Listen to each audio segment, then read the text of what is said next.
Dito na ako sa last part ng pini-PMS ko na sasakyan ni customer na biglang nagkaroon ng ingay dito sa makina niya habang ito'y naka-start, at nang chinek up ko itong fan belt, maluwag na. Kaya pala nagkaroon ng ingay habang naka-start itong makina. Chinek ko nga itong belt kung meron siyang hiwa-hiwa o kaya kung manipis na siya. Okay pa naman, makapal pa itong belt niya dito sa aircon at steering. Magkasama kasi yan mga boss, kaya gumamit ako dyan ng socket wrench na number 14 para maluwagan ko itong 2 bolt dito sa adjuster niya. Ayan mga boss, 2 lang naman yan luluwagan nyo pag mag-a-adjust kayo ng belt ng steering at aircon compressor nyo. Kung ganitong klase yung sasakyan nyo mga boss, pag naluwagan nyo na yung 2 bolt dito sa adjuster niya, ilapit ko muna itong camera mga boss. Ayan yung nilawagan ko para makita nyo ano. Ayan yung tinuro ng tools ko. Ayan yung nasa baba, number 14 na bolt. Ito naman yung nasa taas, number 14. Tapos kumuha ka ngayon ng box wrench sa number 14. Pwede ka na ngayon mag-adjust dito sa adjuster niya. Ayan mga boss ano. Sa pag-adjust man yan mga boss, pihitin mo lang yan pababa or pakanan. Pag pumigpit na yung pagpihit mo, i-check mo itong belt. Kung makikita nyo, di ba? Hindi na malaki yung clearance niya. Tama na yung pagkaka-adjust. Pwede mo na ngayon balikan yung 2 bolt na number 14 dito sa adjuster ng belt ng aircon mo at steering para hindi siya uuga-uga. Siguraduhin nyo lang mga boss na yung pagkakahigpit nyo sa 2 bolt dito sa adjuster ng power steering belt nyo at aircon compressor ay maayos ang pagkakahigpit nyo dyan. Pag okay ka na dyan mga boss, i-check mo na rin itong alternator belt mo. Ayan, uugain mo lang naman yung belt eh. Oh. Kung makikita nyo mga boss, oh, maluwag din yung alternator belt nito. Oh. Kailangan din niyang i-adjust pag ganyan. Kaya nagkakarinig ka ng pag-start mo sa umaga, gaganon yun. O kaya pag matagal kang nakaparking, tutunog din siya, gaganon din siya. Sa pag-adjust itong belt mga boss, luwagan mo lang yung number 12 dito sa ibabaw ng alternator. Ayan o, kung makikita nyo, niluluwagan ko yung number 12 na bolt dyan gamit yung box wrench sa number 12. Pag maluwag na yan mga boss, pwede kang gumamit ng tubo o kaya naman yung malaking screwdriver. Ako ang ginamit ko, yung ginagamit nito ng pang-ikot sa jack mga boss. Ayan yung ginamit ko eh. Medyo mahaba nga lang yung bakal na yan mga boss. Ang gagawin nyo lang naman, ibubukan nyo lang naman itong alternator. Nang sa ganon, yung fan belt nito, humigpit siya. Ganun lang naman ang style. Ayan mga boss, oh, nakita nyo nabanat na yung fan belt niya. Gamit ka na ngayon ng box wrench na number 12. Higpitan mo na yan. Siguraduhin mo lang na maayos yung pagkakahigpit mo ng bolt dito sa alternator para hindi bumalik yung pagkaka-adjust mo ng belt. Pag okay na, i-check mo ulit yung ginawa mo para sigurado ka na tama nga yung pagkaka-adjust mo ng belt. Dapat may lulubog mo ng kaunti yan. Huwag naman yung sobra sa higpit pag nag-adjust kayo ng belt dito sa alternator. Dapat ganyan oh, nadidiin mo pa rin siya ng kaunti. Tapos dito naman sa aircon belt mo at steering belt, ganun din mga boss, dapat may kaunti pa rin clearance yan. Ayan oh, nadidiin mo pa rin siya ng kaunti at nagagalaw mo itong belt. Wag yung banat na banat siya. Nako, delikado yun, pwedeng masira yung bearing. Pa-start ko muna itong makina kung okay na. O di ba mga boss, wala na yung ingay niya. Kasi sa part 3, umingay yan. Ngayon, ipa-switch off ko naman itong makina tapos pa-start ko ulit yan. Dahil sa okay na ito mga boss, na wala na yung lumabas na ingay na dito naman ako ngayon sa pagpalit ng fuel filter. Dahil nga sa matagal na itong hindi napalitan. At bago ko simulan yung trabaho, pa-switch off ko muna itong makina. Sa pagtanggal ng fuel filter nito mga boss, meron ka dyan tatanggalin na 2 fuel hose. Pero tanggalin mo muna yung 2 clamp na umiipit sa kanya, gumamit ka ng plier.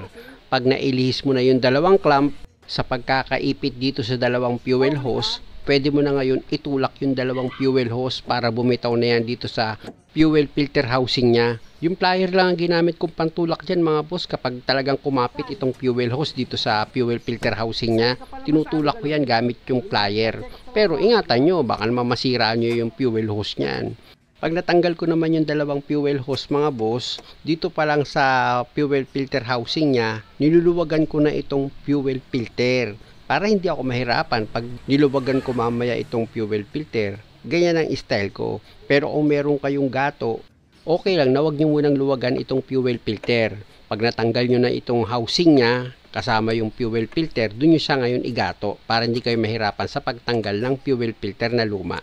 O kaya naman, diskarte nyo na yon. Tanggalin ko na itong 2 bolt dito sa fuel filter housing niya para bumitaw na siya dito sa pagkaka-bracket. Dahil nga sa maluwag na yung 2 bolt, kinamay ko na yan mga boss para mas mabilis kong matanggal itong 2 bolt dito sa housing ng fuel filter. Yan, inangat ko na itong fuel filter mga boss. Itabi ko muna yan. Dito muna ako sa water separator. Dito sa water separator mga boss, pwede naman na wag mo nang tanggalin yan kung hindi naman siya ganun karumi. Kita nyo naman, clear na clear yung kulay. Hindi naman siya maitim. Kaya pwedeng yung drain plug lang yan sa ilalim mga boss, luwagan nyo lang yung drain plug. O kaya pwede rin nyo rin tanggalin pag gusto nyo. Pero ako niluluwagan ko lang yan. Kaunting luwag lang muna yung ginawa ko dyan mga boss. Dahil nga sa ipakita ko muna sa inyo kung paano lumalabas yung diesel dito sa fuel hose pag binomba mo dito sa pump ng water separator. Kita nyo, di ba? Ang lakas ng pressure ng diesel pag binomba mo dito. Ayan, bombahin ko. Di ba? Bumubulwak talaga yung diesel niya eh. O tuluyan ko na ngayon luwagan itong drain plug dito sa ilalim ng water separator. Pero dapat yung fuel hose, takpan nyo yan. Pwede kasi pag bomba mo, bumulwak sa mukha mo yung diesel. Kaya importante, takpan mo yan ng hinlalaki mo itong fuel hose habang binubomba mo itong pump ng water separator mo. Kita nyo mga boss, yung diesel na lumalabas kahit maliit lang yung drain plug niyan, napakalakas ng pressure ng diesel na lumalabas. Yung unang buga nga niyan, may halong tubig na lumabas pero kaunti lang naman. Pero pag malinis na yung diesel na lumalabas mga boss sa kakabomba nyo, okay na yun, pwede nyo nang tigilan. Ilapit ko itong camera mga boss. Ang problema, grabe dumi nitong makina ni customer. Tingnan nyo yung sulok-sulok, may mga dahon-dahon, hindi ko alam kung tain ng dagayan. Dahil nga sa malinis na yung diesel na lumalabas dito sa drain plug niya, pihitin ko na pakanan itong drain plug mga boss, ilalak ko na yan. Tapos dito naman ako sa lumang fuel filter, tatanggalin ko na yan dito sa housing niya. Dahil nga sa papalitan ko na rin yan ng bago. Ayon nga kay customer, taon na rin ang itinagal nitong fuel filter niya. Sa bagay, halata naman mga boss kung makikita nyo, marumi na itong fuel filter niya. Siya nga pala mga boss, bago nyo ilagay yung bagong fuel filter, hanginan nyo muna yung kinakabitan ng fuel hose. Pero hanggat maaari, wag naman sobra sa lakas ng paghangin na gagawin nyo. Ala-alay lang. At ito na yung bagong fuel filter, ilagay ko na yan. Sa paghigpit niya mga boss, pwedeng kamayin nyo lang yan, pwede na yun. Pero kung sa palagay nyo, hirap kayo sa paghigpit, gumamit kayo ng fuel filter wrench. Yung gamit sa oil filter, pwede rin yun mga boss panghigpit. Ibalik ko na sa dati niyang position itong fuel filter mga boss kasama yung housing niya. Kung makikita nyo, inilagay ko na yung 2 bolt niyan, ipinakapit ko na yun sa thread, tapos hinigpitan ko na yan gamit itong box wrench na number 14. Mga boss, siguraduhin yung maayos yung pagkakahigpit nyo ng 2 bolt dito sa housing ng fuel filter. Tapos, isang fuel hose lang muna yung ilagay nyo. Ayan mga boss, nakita nyo. Pati yung clamp nyan mga boss, ilagay nyo na rin para maipit niya itong fuel hose. Kagamit lang naman kayo ng plier dyan para dito sa clamp nya. Pag okay na, ilapit ko muna itong camera mga boss para makita nyo. Kung makikita nyo, yung isang fuel hose dito sa fuel filter nya, hindi ko pa inilagay. Bombahin nyo muna itong water separator nyo, yung pump niyan sa ibabaw. I-pump nyo siya ng i-pump. Ayan mga boss, kung nakikita nyo, pinapump ko na siya, di ba?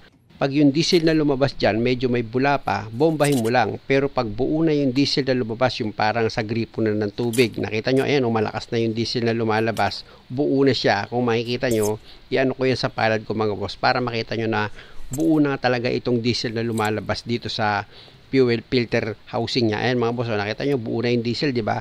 Ibig sabihin yan, okay na yan mga boss, wala nang hangin yan. Pwede mo na ngayon ilagay itong isa pang fuel hose niya. Tsaka mo ngayon isunod sa ilagay yung clamp niya para hindi mahugot yung hose at wala siyang singaw. Tapos balik ka ulit dito sa ibabaw ng water separator mo, bombahin mo yan hanggang sa maramdaman mo na tumigas na ulit itong pagbomba mo dito sa pump ng water separator mo. Pag hindi mo na siya maidiin, pwede mo na ngayon i-start itong makina. Ibig sabihin yan, wala nang hangin yan dito sa water separator mo at dito sa fuel filter. Kaya, pwede mo nang i-start itong makina.